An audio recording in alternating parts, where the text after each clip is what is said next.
नमस्ते, शुभ प्रभात। दैनिक जागरण के महत्वपूर्ण खबरों में आप सभी का स्वागत है। आज हम बात करेंगे दैनिक जागरण की कुछ महत्वपूर्ण खबरों के बारे में।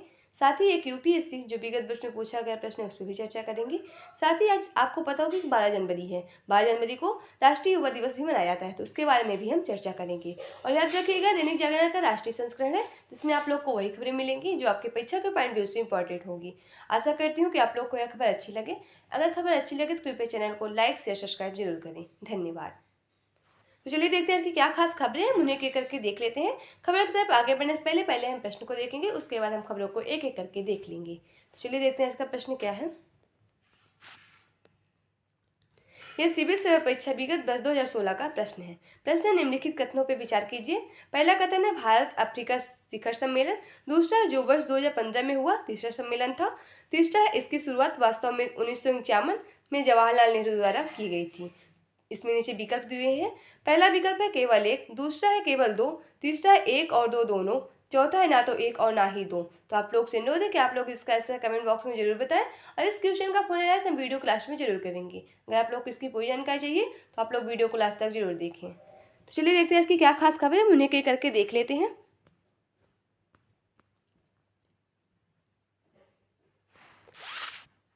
चार वेद, चार युग और अयोध्या के चार पथ, रामनगरी आ रहे लोगों को दिखा रहे अर्थ, धर्म काम और मोक्ष की राह। धर्म पथ, राम पथ, भक्ति पथ और जन्मभूमि पथ पर अनुभूति, अद्भुत अनुभूति।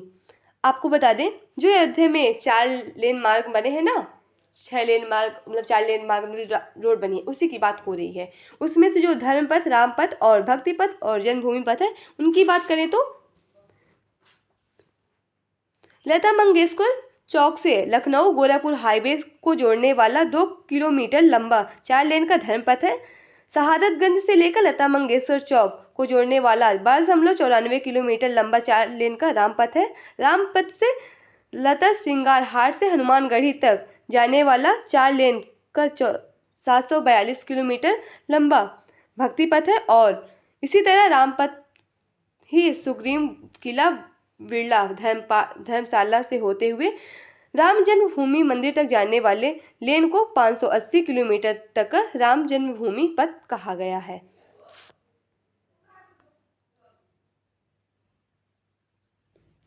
भाजपा ने कांग्रेस को हिंदू धर्म और संस्कृति का विरोध बताया। मोदी का विरोध करते करते देश विरोध व भगवान के विरोध तक पहुंची कांग्रेस।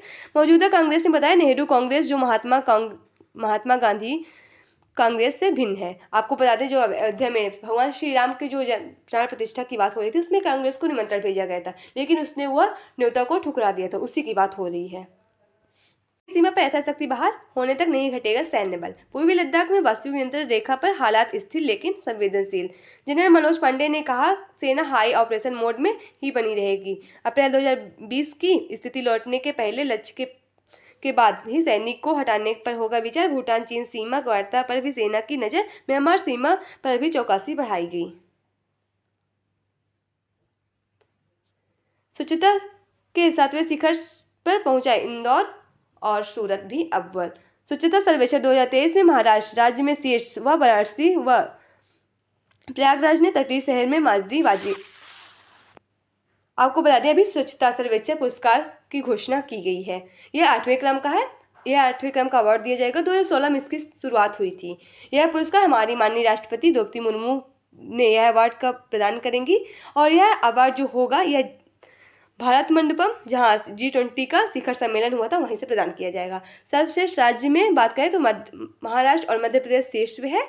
उसके बाद शहर की बात करें, जो जहाँ 1 लाख प्लस की जनसंख्या है, उसमें पहले नंबर में इंदौर व सूरत है और नवी मुंबई तीसरे नंबर पे है। 1 लाख जहाँ माइनस में जनसंख्या है, वहाँ सासवाद जो महाराष्ट्र में है, पाटल छत्तीसगढ़ में, लोनेवाला ये महाराष्ट्र के अंदर है।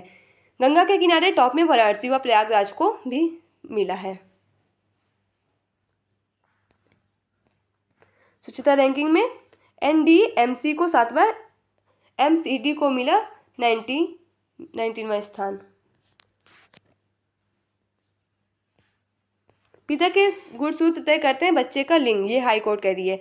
वंश की चिंता में बहुओं को परेशान करने वाले ससुरालियों को शिक्षित करने की आवश्यकता है। अब आप लोग बता दें, इस तरह के भी हम मामले केस में आते हैं कि दहेज कम मिलने की वजह से जो लोग बहुओं को पीड़ित करते हैं, वैसे भी मामले आते रहते हैं। विधानसभा चुनाव से पूर्व दिल्ली में दौड़ सकती है नमो भारत ट्रेन, न्यू अशोक नगर तक वायाडक्ट निर्माण पूरा, 6 माह से सराय काले खां तक ट्रेन का जाने का असर, दिवाली से पहले शुरू हो जाएगा, ट्रायल मार्च 2025 में 2 माह से पूर्व किया जा सकता है उद्घाटन। पीएम मोदी आज करेंगे भारत के सबसे लंबे पुल का उद्घाटन। प्रधानमंत्री नरेंद्र मोदी शुक्रवार को यहां माया नगरी का मेके ओवर करने वाले भारत के सबसे लंबे जाने वाले सागरी पुल मुंबई ट्रांस हार्बर लिंक, जिसे अटल सेतु भी कहा जाता है, उसका उद्घाटन करेंगे। इस पुल की लंबाई करीब 22 किलोमीटर है। प्रधानमंत्री नरेंद्र मोदी इसी पुल पर मुंबई के सिवड़ी की तरफ से यात्रा शुरू कर कुछ ही मिनटों में नवी मुंबई के निर्माणाधीन अंतर्राष्ट्रीय विमानतल के निकट पहुंच जाएंगे।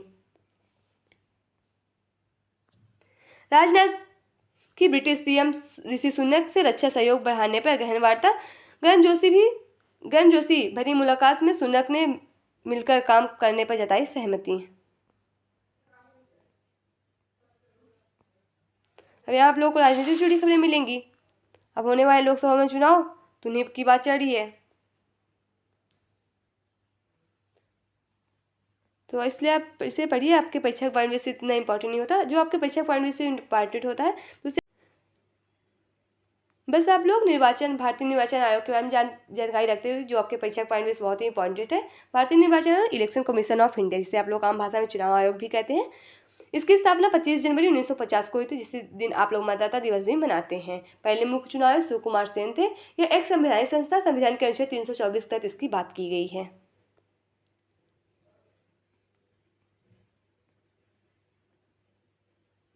युवा शक्ति के संकल्प से देश में ग्रामोद्योग का अभाव भी हो रहा सतर्क। यह आप लोग को संपादक की पात्र है। यहाँ आप लोग के लिए प्रीलिम्स, मेंस, इंटरव्यू, अन्य प्रतियोगी परीक्षा से जुड़ी खबरें मिलेंगी। अगर आप लोग किसी कम्पिटेटिव एग्जाम, अन्य वनडे एग्जाम की तैयारी कर रहे हैं तो उसमें आप लोग के यहाँ बहुत ही इंपॉर्टेंट खबरें मिलेंगी। अगर आप लोग आंसर राइटिंग की तैयारी कर रहे हैं तो उसके लिए इसमें जो कुछ महत्वपूर्ण आर्टिकल होते हैं वो आपके परीक्षा पॉइंट व्यू से बहुत ही इंपॉर्टेंट होते हैं, तो उसे आप लोग जरूर पढ़िए।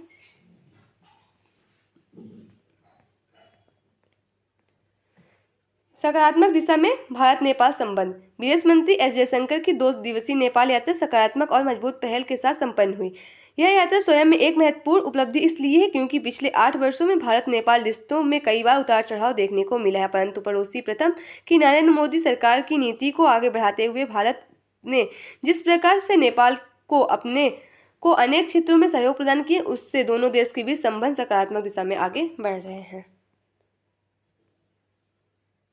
स्वामी जी के स्वप्न साकार करती सरकार, देश की स्वतंत्रता के कालखंड में स्वामी विवेकानंद ने भारतीय समाज के स्वाभिमान जगाने का कार्य व्यापक स्तर पर किया था। वहीं देश के प्रधानमंत्री मोदी अपनी तमाम गतिविधियों के माध्यम से स्वामी जी के स्वप्नों को साकार करने में जुटी हुई हैं। साल के अंत तक आ जाएगी मेड इन इंडिया की चिप, माइक्रोफोन की फैक्ट्री, वर्ष 2024 में उत्पादन शुरू करने की संभावना, भारत को ऑटो मैन्युफैक्चरिंग हब बनाने का लक्ष्य। परिवहन व राजमार्ग मंत्री नितिन गडकरी ने कहा गुरुवार को सरकार का मिशन भारत की दुनिया में एक नंबर ऑटोमोबाइल मैन्युफैक्चरिंग हब बनाने का है।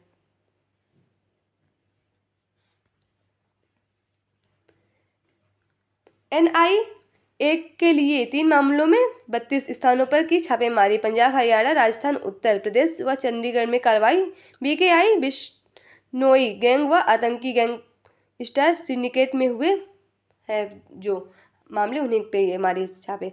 AI की बात करें, ये आपको नेशनल इन्वेस्टिगेशन एजेंसी की बात हो रही है ना। बंगाल में ईडी के विरुद्ध कार्रवाई पर हाई कोर्ट की रोक, ईडी यानी प्रवर्तन निदेशालय की बात हो रही है। 1 मई 1956 में इसकी स्थापना हुई थी।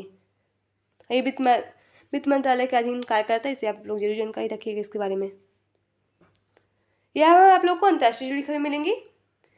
स्थायी शांति के लिए फिलिस्तीन राष्ट्र का संगठन जरूरी, ये ब्लिंकन कह रहे हैं। अमेरिका के विदेश मंत्री एंटनी ब्लिंकन ने क्षेत्र में दौरा किया, उसके बाद यह जानकारी दी। आपको बता दें, यहाँ जो इजराइल और हमास में संघर्ष चल रहा है ना, उसी की बात हो रही है। चीन और मालदीव ने एक दूसरे के सुर में से सुर मिलाया। मालदीव के राष्ट्रपति मौजूद ने एक चीनी नीति का किया समर्थन। मालदीव के आंतरिक मामलों में हस्तक्षेप का चीन ने किया विरोध। शेख हसीना ने 5वीं बार प्रधानमंत्री पद की ली शपथ। यहाँ आप लोग को खेल से जुड़ी खबरें मिल जाएंगी। इस समय देख रहे हैं ना, अफगानिस्तान से चल रही है टेस्ट मैच, जिसमें भारत ने जीत हासिल कर ली है पहली पारी में।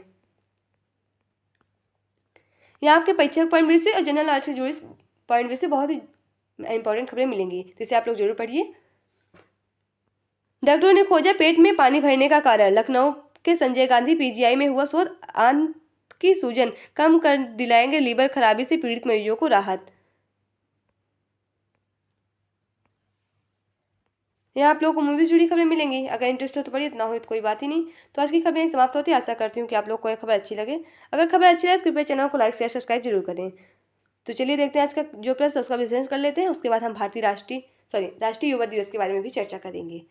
आज का प्रश्न, निम्नलिखित कथनों पर विचार कीजिए। इसका सही जवाब होगा ऑप्शन ए, यानी भारत अफ्रीका शिखर सम्मेलन। तो चलिए इसका विश्लेषण करते हैं। भारत अफ्रीका शिखर सम्मेलन भारत और अफ्रीकी देशों के बीच संबंधों को फिर से शुरू करने का मंच है। इसकी शुरुआत वर्ष 2008 में नई दिल्ली में हुई थी। तब से शिखर सम्मेलन प्रत्येक 3 वर्ष पर बारी बारी से भारत और अफ्रीका में आयोजित किया जाता है। दूसरा शिखर सम्मेलन 2011 में अदिस अबाबा में आयोजित किया गया था। तीसरा शिखर सम्मेलन वर्ष 2014 में होने वाला था, लेकिन इबोला के प्रकोप के कारण स्थगित कर दिया गया था तथा बाद में अक्टूबर 2015 में नई दिल्ली में आयोजित हुआ था। तो आशा करती हूँ कि आप लोग को यह जानकारी अच्छी लगी। चलिए हम थोड़ी सी बात कर लेते हैं राष्ट्रीय युवा दिवस के बारे में। प्रत्येक वर्ष 12 जनवरी को राष्ट्रीय युवा दिवस मनाया जाता है। यह दिन स्वामी विवेकानंद की जयंती के उपलक्ष्य में मनाया जाता है। वर्ष 1984 में भारत सरकार ने स्वामी विवेकानंद के जन्मदिन को राष्ट्रीय युवा दिवस के रूप में मनाने की घोषणा की थी। स्वामी विवेकानंद की बात करें, स्वामी विवेकानंद का जन्म 12 जनवरी 1863 को कोलकाता, जिसे आप लोग कोलकाता कहते हैं, वहाँ हुआ था। वे महान दार्शनिक, विचारक और युवा के प्रेरणा स्रोत थे। तो चलिए हम लोग थोड़ी सी बात कर लेते हैं राष्ट्रीय युवा महोत्सव के बारे में। राष्ट्रीय युवा महोत्सव कार्यक्रम भारत सरकार के युवा मामले और खेल मंत्रालय द्वारा एक राज्य सरकार के सहयोग से आयोजित किया जाता है। इस महोत्सव का उद्देश्य एक आम मंच पर अपनी संस्कृति का प्रदर्शन करके युवाओं के बीच राष्ट्रीय एकता, सांप्रदायिक सद्भाव की भावना, भाईचारे, साहस की अवधारणा का प्रचार करना होता है। यह महोत्सव 1993 में राष्ट्रीय एकता शिविर के कार्यक्रम के तहत एक प्रमुख गतिविधि के रूप में शुरू किया गया था। तो आशा करती हूँ कि आप लोग को यह जानकारी अच्छी लगी होगी। अगर जानकारी अच्छी लगे तो कृपया चैनल को लाइक शेयर सब्सक्राइब जरूर करें। तो आज की खबरें यही समाप्त होती हैं। धन्यवाद।